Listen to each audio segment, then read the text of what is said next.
কি গো, আজ কি রান্না করব, কি খাবে? তোমার যেটা ইচ্ছে বানাও না।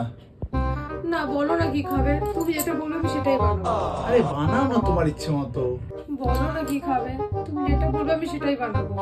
তাহলে তুমি চিকেন কারি করে দাও। না, কালকেই তো চিকেন খেলাম, আজকে আর চিকেন করবো না, অন্য কিছু বলো। তাহলে না গরম গরম লুচি করে দাও, বুঝলে? না, এই রাতে না তেলে জিনিসটা খাওয়া ঠিক হবে না, তুমি অন্য কিছু বলো। তাহলে না ম্যাগি করে দাও। হাট, রাতে আবার কেউ ম্যাগি খেয়ে থাকে নাকি? অন্য কিছু বলো। তাহলে না একটু গরম গরম আলু পোস্ত ডাল ভাত করে দাও। কিন্তু ঘরে তো পোস্ত নেই, কি করে বানাবো?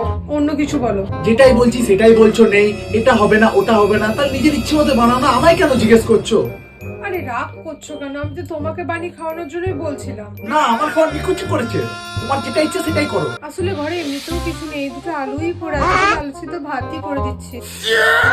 যখন ঘরে কিছু নেই, কি বানাবে সব ঠিকই ছিল, তখন আমাকে জিজ্ঞেস করার কি দরকার ছিল? Ayan, mami.